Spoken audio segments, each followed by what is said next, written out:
So let us, as we talk about central banking, let us be measured in our language. We are not comparing like with like. And I'm saying all this because it is important that we realize and to contextualize this in history, to know our real circumstances. Because history is what gives us the context. That famous Roman orator Cicero once said, if we do not learn from the past, then we remain children forever. We remain adults in diapers. We must look at the past in order to inform the present. But as I said before I went on a tangent, why is Africa always attractive? The game in town now is, have you a piece of Africa? That is the new game in town. And it's a game that is being played at all levels. There'll be sugar coating. You'll be told that there is partnership, but the partnership that Africa has between the West and her is like the partnership between the horse and the rider. That is the relationship. Don't be cheated.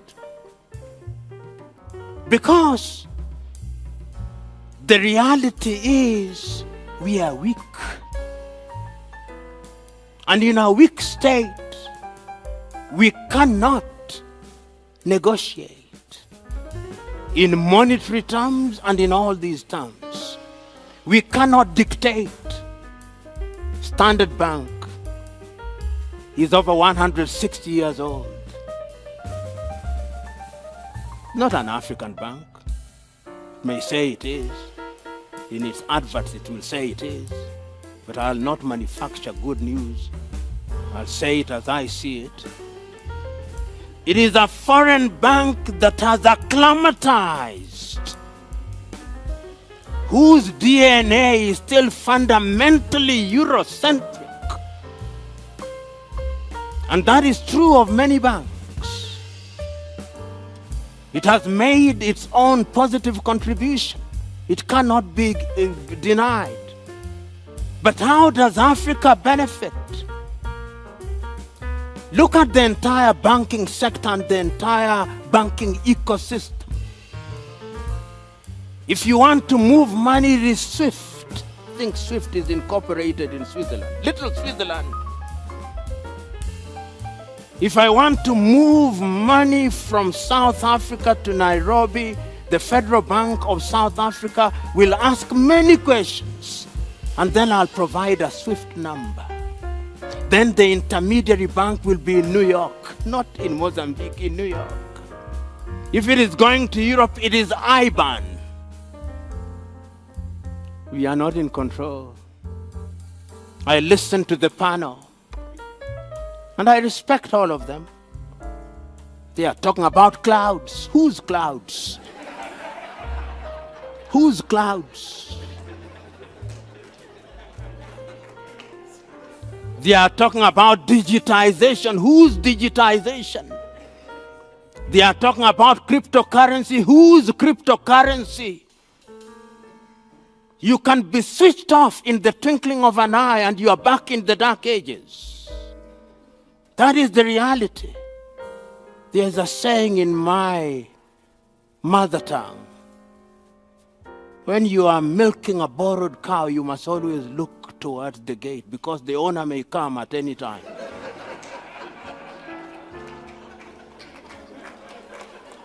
And I'm saying that Africa is milking borrowed cows. It is milking borrowed cows, and we must be on the lookout. You know, I believe it can be done. Because during my own lifetime, still talking about the attractiveness of Africa, I've seen the Chinese rise on their own terms. The Indians are now beginning to rise on their own terms. But Africa does not rise on our own terms. She's defined by others and she accepts that definition. I'm suggesting that this is the forum at which we must ask fundamental questions if we want to really revolutionize Africa so that the work that you do will be beneficial to the continent of Africa. You know, mobile money is good. Old people in my rural village can receive money from me, even as I sit here. But which is the medium? Safaricom it is called. But who is the bigger shareholder? Vodafone of the United Kingdom. I'll be told that is globalization. But what is globalization? This thing we call globalization, what is it? First of all, we are using English words. And somebody once told me that no civilization can ever realize our potential using the language of another. There is merit in that. We Africans think that if you speak good English, then you are intelligent, or French, or Portuguese. That you cannot be intelligent when you are speaking isiZulu and isiXhosa. But anyway, it is useful we are speaking it now.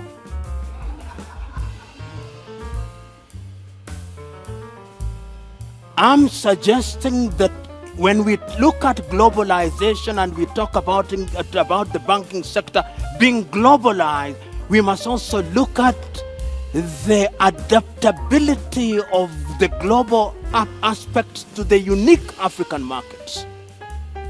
And those African markets must be markets that begin to work together. Because if Africans continue to work as they are in these little units that you have, then let me tell you, you will be dominated, as indeed you are being dominated. I go back to 1963. We recognized that if we worked as a team, then we would not be susceptible to manipulation. So going forward, what must we do? Africa must begin to wean herself off the breasts of foreign systems, but borrow from them. Right now, indeed, as we were driving here, I saw 2 Chinese banks.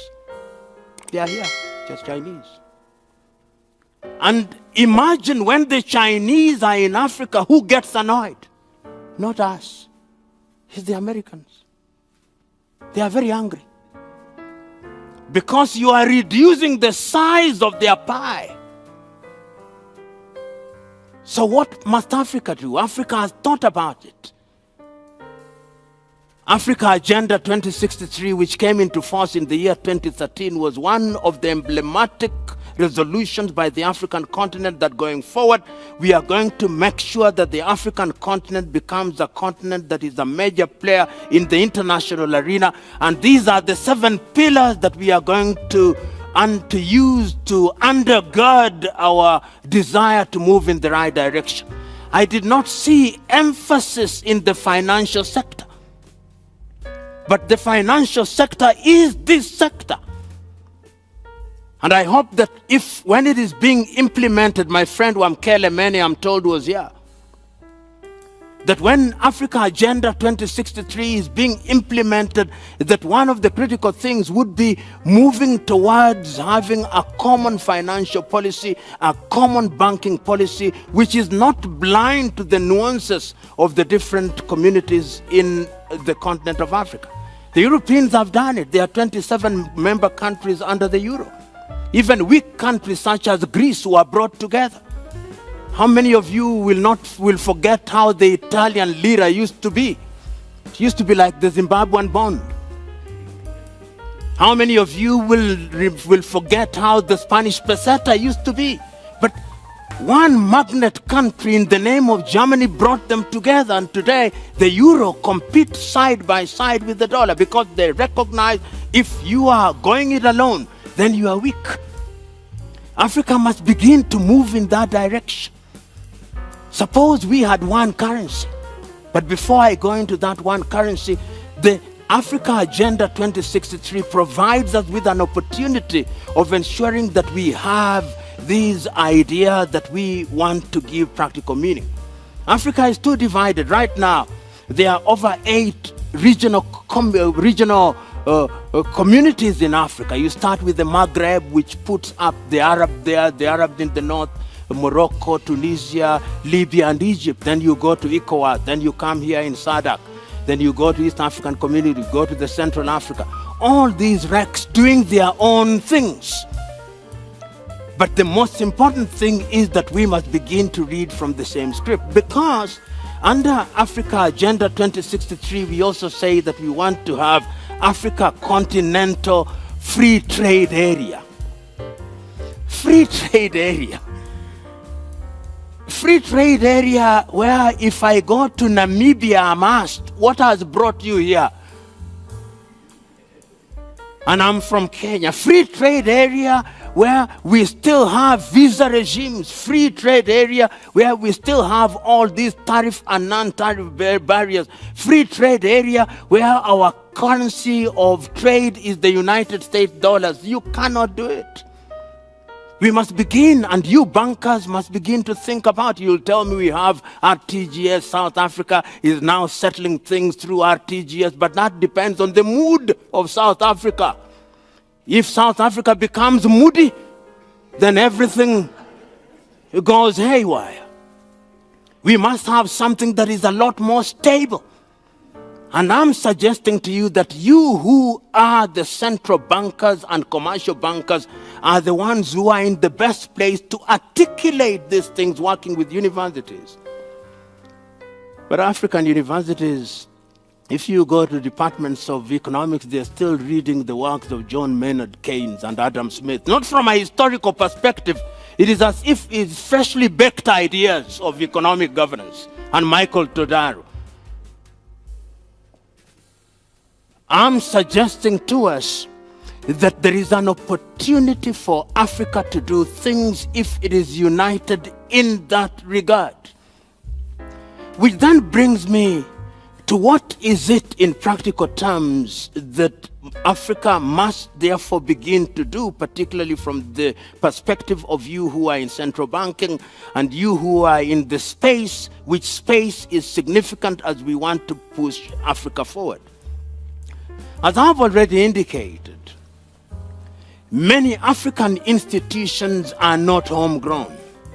And those of you who are from the United States of America and familiar with African history, African American history, will remember a man called John Henry Clark.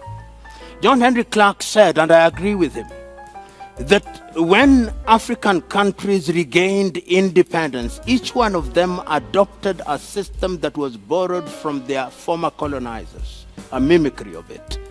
And he went on to say that none of the African countries will ever succeed on the basis of those systems. I agree. Look at any African country. When you think that you have cured a wound, a new and even bigger wound appears. Why? Because the fundamentals are not known to you.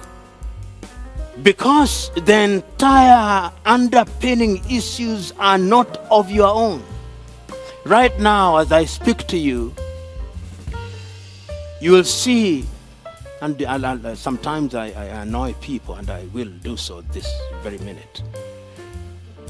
You will see the former Prime Minister of Britain called Mr. Tony Blair. One time in 1980 he said that Africa is a scar on the conscience of the world.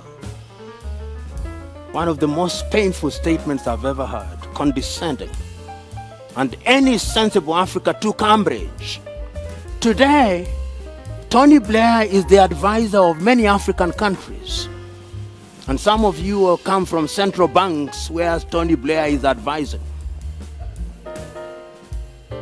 Do you think he advises your central bank for your benefit? No, he cannot.